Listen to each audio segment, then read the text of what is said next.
Ang nakaraan. Nagsimulang ay latag na ng ating bida ang mga bagong patakaran na magaganap sa kanyang pamumuno. Iyon ay bawal magtrabaho ang mga bata na wala sa hustong gulang. Pangalawa ay kailangang magtayo ng edukasyon para sa lahat, at ang pangatlo ay isang hospital, pagamutan na kung saan mapapangalagaan ang kalusugan ng mga mamamayan. Ang lahat ay libre, dahil ang mga iyon ay galing mismo sa buwis ng mga tao at gagamitin rin para sa mga tao.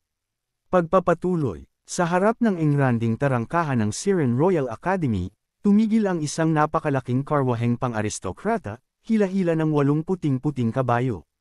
Ang bawat detalye ng karwahe ay tumutukoy sa karangyaan na bihirang makita. Sa likod nito, sunod-sunod na nakahanay ang mga kalisya na puno ng mga probisyon, mga sakong bigas, kahon-kahon ng sariwang pagkain, at mga sisidlan ng inumin. Ngunit hindi lang iyon. Ang buong convoy ay binabantayan ng 12-dosenang mga kabalyero na sakay ng kabayo at daan-daang sundalo, na bumubuo ng isang perpektong eskorta. Ang kanilang mga baluti ay kumikinang sa ilalim ng araw, at ang kanilang mga mukha ay seryoso, hudyat ng isang mahalagang misyon. Ang tanawin ay agad na nagdulot ng gulo sa mga bantay tarangkahan ng akademya. Ang kanilang mga mata ay nanlaki sa pagkamangha at pagtataka. Si sino kaya ang taong ito? Bulong ng isa, habang ang kanyang mga kamay ay nanginginig sa kaba. Kung pagbabasehan ng ganitong kaayusan, siya ay tiyak na isang tao na may napakataas na ranggo. Ang bawat kilos ng convoy ay sumisigaw ng kapangyarihan at kayamanan. Habang ang mga bantay ay nananatiling nakatayo, tulad ng mga rebulto sa matinding tensyon, dahan-daang bumukas ang pinto ng karwahe. Ang lahat ay nag-aabang sa kung sino ang lalabas, ngunit ang lumabas ay hindi ang inaasahang may-ari ng buong convoy kundi isang babae na halos malunod sa karangyan at iyon ay si Wendy. Ang kanyang suot ay hindi basta-bastang damit ng isang dalagang maharlika. Ito ay isang kasuotang mas detalyado at mas maluho pa kaysa sa karaniwang isinusuot ng mga babaeng nasa pinakamataas na uri ng pamilya. Ang mga brilyante at gintong palamuti sa kanyang katawan ay kumikinang sa sinag ng araw, na halos nakakabulag sa paningin. Ang mga bantay tarangkahan ay tila naluso sa pagkabigla. Ngunit sa likod ng lahat ng iyon, si Wendy ay nakapikit at mahigpit na nakakagat ang ngipin. Napakakahiya nito, sabi niya, iyon ay dahil isa lamang siyang katulong ngunit ang kanyang kasuotan ay mukhang anak ng isang hari, at dagdag pa ang mga makalusaw na tingin ng mga tao sa paligid sa kanya.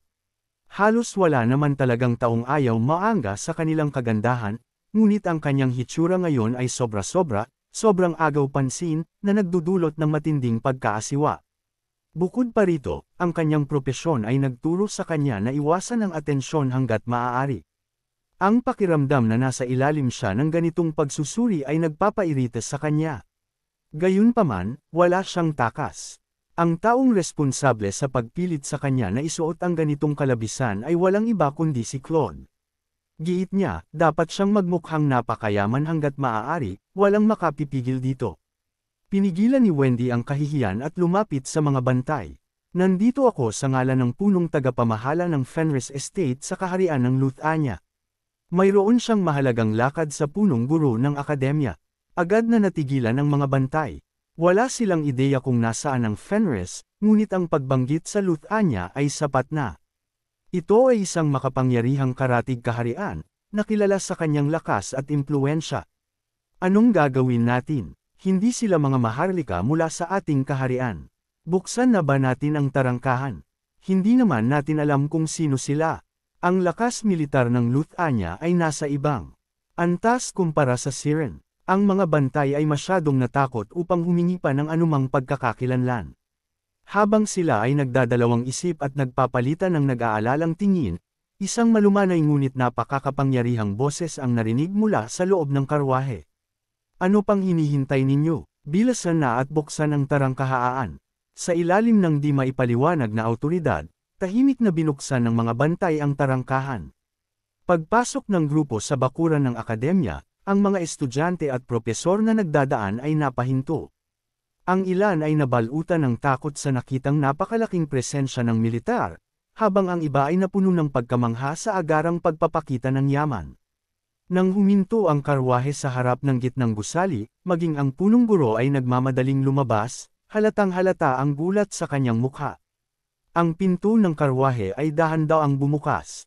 Ang lahat ay nag-aabang, pinipigil ang kanilang hininga, sabik na makita ang taong lalabas. Nakakapagod ang mahabang biyahe. Bakit ba ako pinadala ng kamahalan sa isang lugar na tulad nito? Mukha ba akong taong gagawa ng mga hamak na trabaho? Ang taong bumaba habang nagbubulong-bulungan ay si Claude. Sa kanyang paglalakbay, labis siyang nagpakasasa sa karangyaan na tuluyan niyang nakalimutan ang kanyang sarili. Sa madaling salita, nalimutan na niya ang kanyang pagkatao. Ang mga tao ay nagkatinginan. Ang kanyang kasuotan at sombrero ay halatang mahal, ngunit may mali. Ang sombrero ay hindi lamang pinalamutian ng isa o dalawa, kundi dosenang pambihirang balahibo ng ibon, na nagpaparehas sa kanya sa isang shaman mula sa isang ligaw na tribo. At hindi lang iyon. Ang bawat isa sa kanyang 10 daliri ay may makakapal na singsing na ginto at hiyas. Nagdududa kung kaya pa ba niyang igalaw ng maayos ang kanyang mga daliri. Sa kanyang leeg, may suot siyang 3 makakapal na gintong kwintas na bumaba hanggang sa kanyang pusod. Ito ay tila mabigat, dahil ang kanyang leeg ay nakayuko tulad ng sa isang pagong. Bukod pa rito, ang kanyang damit ay puno ng hindi mabilang na mga palamuti, na nagpapahirap sa kanyang paglalakad. At totoo nga, natumba si Claude pagkatapos lang ng isang hakbang. Mabilis na gumalaw si Wendy para suportahan siya, habang napapailing siya sa inis. Bakit parang mabigat ako? Tanong ni Claude na nasobrahan siya sa pagyayabang na maharlika siya. Iyan ang nangyayari kapag nagsusuot ka ng napakaraming walang kwentang bagay. Habang ipinapakita ni Claude ang pag-uugali ng isang taong hindi pa nakahawak ng totoong yaman, lumapit ang punong guro ng akademya, yumuko. Ang punong guro ay masyadong natakot upang makipag-ugnayan sa kanya, kaya ang kanyang paningin ay nakatuon sa lupa. Mukhang hindi niya nakilala si Claude, ngunit lalo siyang nag-alinlangan na tumingin sa kanya ng direkta. Ang mga maharlika na may kakaibang panlasa ay madalas na may kakaiba rin sa kanila, at iyon ay higit pa sa sapat na dahilan para maging maingat. Papaano po ako makakatulong? Nauutol na tanong ng punong guro. Tamad na iwinagayway ni Claude ang kanyang kamay. Kaka-rating lang ng aming karwahe, sabi nito na pagod siya. Sino po ang sadya ninyo? Pumunta ako para makita ang punong guro. Nandyan ba siya? Si punong guro Dennis, sa partikular. Ako si Dennis, sagot ng punong guro. Ikaw pala ang punong guro. Ako ito, si Claude. Wow, tumanda ka na pala. Agad na itinaas ni Dennis ang kanyang ulo, maingat na pinagmasdan ang mukha ni Claude. Hindi ito maaaring magkamali. Ang mukha ay perpektong tugma sa kanyang mga alaala. Nanlaki ang mga mata ni Dennis, at sumigaw siya sa gulat. Claude, ikaw ba talaga si Claude? Paano ka nagkapera ng ganito? Ang pagkamangha ay hindi lang kay Dennis. Maging ang mga propesor na nasa malapit na nakarinig din. Tungkol sa kinaroroonan ni Claude sa pamamagitan ni Anna, ay nabigla. Ang huling balita nila, umalis na si Claude sa kaharian upang manirahan sa iba. Ngayon, narito siya, lumalabas bilang isang mayaman, na lampas sa kanilang imahinasyon. Ito ay lampas sa pagiging nakakabigla. Si Claude, walang kahit ideya sa kanilang pagkabigla, iwinagayway ang kanyang mabibigat na kamay sa isang eksaheradong paraan at sinabi, bakit ang bigat ng mga daliri ko? Anyway, pumunta ako para magtanong sa iyo tungkol sa ilang bagay, punong guro. At may hihilingin din akong pabor. Sabi nito na talagang pinagyayabang niya ang mga mabibigat na singsing sa kanyang kamay. Oo, syempre, pag-usapan natin ito sa loob. Ang prosesyon ay nakakuha ng labis na atensyon. Maging ang mga estudyante ay nagtipon, nagkukumpulan upang masaksihan ang palabas. Hindi ito ang tamang lugar para sa isang maayos na usapan. Gayunpaman, hindi agad kumilos si Claude. Sa halip, nagsalita siyang muli. Narinig ko na ang kaharian ng Siren ay dumaranas din ng matinding tagtuyot. Ayos pa ba ang pagkain ng lahat ngayon? Dapat alam mo na ang sitwasyon. Ang kaharian ay puno ng mga mahihirap saan man. Halos hindi na kami makakain ng maayos. Ang Royal Academy ay itinatag upang magtaguyod ng mga talentadong karaniwang tao upang maging mga pinuno sa hinaharap. At bilang ganoon, karaniwan itong tumatanggap ng sapat na pondo mula sa pamilya ng hari at mga maharlika. Kung maging ang isang lugar na tulad nito ay nahihirapan magbigay ng maayos na pagkain, ang sitwasyon ay mas malala pa kaysa sa inaasahan. Tumango si Claude ng ilang beses bago lumingon at magsalita. Gillian, mamigay ka ng isang tambak na pagkain dito. Magbigay ng labis-labis. Ano pang hinihintay mo? Kumilos ka na. Si Gillian, na nakatayo sa likod niya, ay ngumiti. Bagaman pumayag siya sa ganitong kalokohan dahil ito ay kailangan, ang tanawin ay unti-unting nagiging hindi niya makaya, dahil lumalabas ngayon na amo niya si Claude. Gayunpaman, ang tagumpay sa pagkakataong ito ay tiyak na makakatulong kay Ghislaine, kaya walang puwang para sa pagkakamali. Si Gillian ay nagngit-ngit ang mga ngipin at inutusan ang mga sundalo na magbaba ng pagkain. Pinanood ni Dennis ito at maingat na nagtanong, seryoso ba kayong ibibigay ang lahat ng pagkain na iyan sa lugar na ito? Ito ay isang donasyon. Isang donasyon. Alam mo naman na mas nag-aaral ng maayos ang mga taong busog, hindi ba? Siguraduhin mong ipamahagi rin ito ng malawakan sa mga kalapit na lugar. Ikaw, talagang ang nagpakayaman ka ng husto. Wow! Ang nagkumpulang tao ay sumigaw sa pagkamangha sa mga salita ni Claude. Bago pa nila mapagtanto, isang bundok ng pagkain ang naibaba na ng mga sundalo sa tabi ng mga kalisya. Batay sa kasalukuyang pamantayan sa pamilihan, ito ay sapat na upang bilhin ang buong akademya.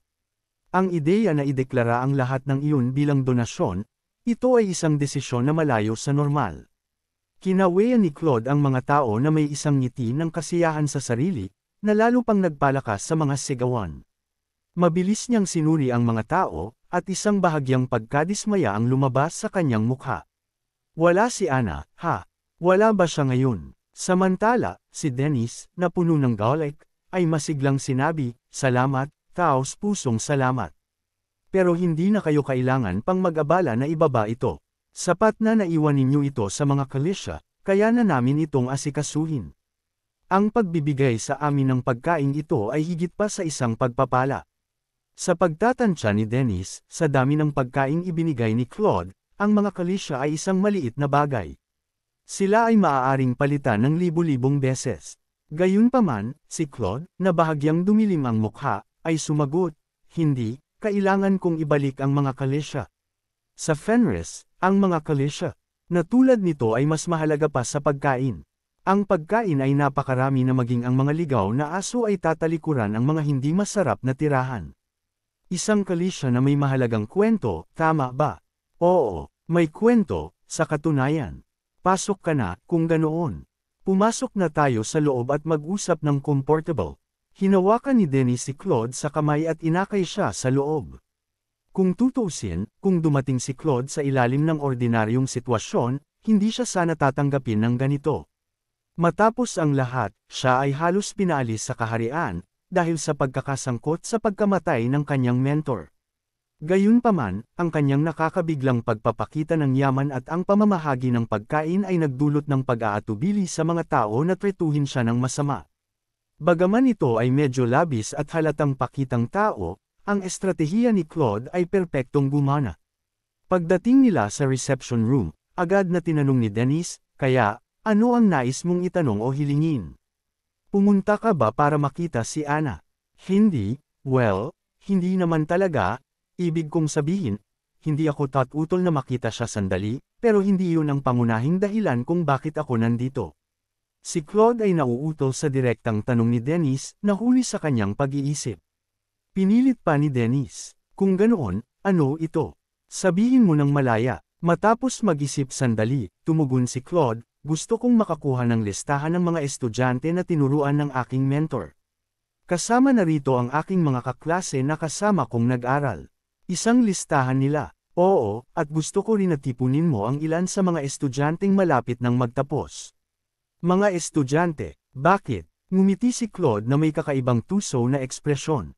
Well, naghahanap ako ng mga tao para sa aking hinahawakan na nasa sakupan. Hindi maiwasan ni Dennis na makaramdam ng pag-aalala sa kilos ni Claude ngunit wala siyang nakitang dahilan para tumanggi. Si Claude ay nag-donate ng isang nakakamanghang halaga, na nag-iwan kay Dennis na walang dahilan para tanggihan ang kanyang kahilingan. Sa katunayan, kung ang isang matagumpay na tao tulad ni Claude ay tatanggap ng ilang estudyante, ito ay magiging isang malaking pagpapala. Sa mga panahong ito ng kahirapan, hindi marami ang oportunidad para sa mga nagtapos sa akademya. Nahihirapan ang mga tao na maging ang kanilang mga kasalukuyang tauhan ay binabawasan, kaya ang pagkuha ng bagong empleyado ay hindi na pinag-iisipan ng karamihan. Ilang araw ang lumipas, sa utos ni Dennis, ang mga banner at poster ay inilagay sa buong akademya. Pagkuha ng mga bagong tagapamahala para sa Fenris Estate, ayon sa anunsyo na nakapaskil. Isang sesyon ng impormasyon sa trabaho ay gaganapin ngayon. Ang lahat ng mga estudyanteng malapit ng magtapos ay lubos na hinihikayat na dumalo. Ang paglabas ng mga anunsyo ay nagdulot ng pagtipon-tipon ng mga estudyante at bulong-bulungan. Kaharian ng Luthania, hindi ba yun isang makapangyarihang bansa? Sabi nila, kumukuha sila para sa isang malaking estate. Ang bagong yumaman na lalaki mula sa ilang araw na nakaraan ay di umano ang punong tagapamahala doon. Tara, tingnan natin. Si Marlon, isa sa mga estudyanteng malapit ng magtapos, ay napabuntong hininga habang pinapanood ang iba. Dapat ba akong pumunta rin? Napakahirap maghanap ng trabaho ngayon. Ang tagutom ay nagdulot ng pagtanggal ng mga kasalukuyang tagapamahala. Ang ilang mga estate ay umabot pa sa pagpapakawala ng mga tauhan na sumumpa ng katapatan. Para sa mga maharlika, ang pagpapanatili ng mga kabalyero ay isang prioridad, habang ang mga opisyal ng pamamahala ay madalas na nakikita bilang hindi mahalaga. Kahit bago pa ang tagtuyot, karamihan sa mga estate ay pinamamahalaan ng walang maayos na mga tagapamahala. Hindi nakapagtataka na ang mga estudyanteng walang karanasan maliban sa kanilang pag-aaral ay nakakaramdam ng bigat ng kawalan ng katiyakan. Kung magpapatuloy ito, hindi ako makakahanap ng trabaho at mamamatay sa gutom. Ang mga maharlika na dating sumusuporta sa akademya at kumukuha ng mga talento nito ay hindi na dumadalaw. Sa mga panahong kailangan na bawasan kahit isang bibig na pakakainin, ang pag-sponsor o pagkuha ng empleyado ay isang hindi maiisip na luho. Dapat ko na lang bang manahin ang trabaho ng aking ama? Si Marlon ay naging kilala bilang isang matalinong bata mula sa murang edad.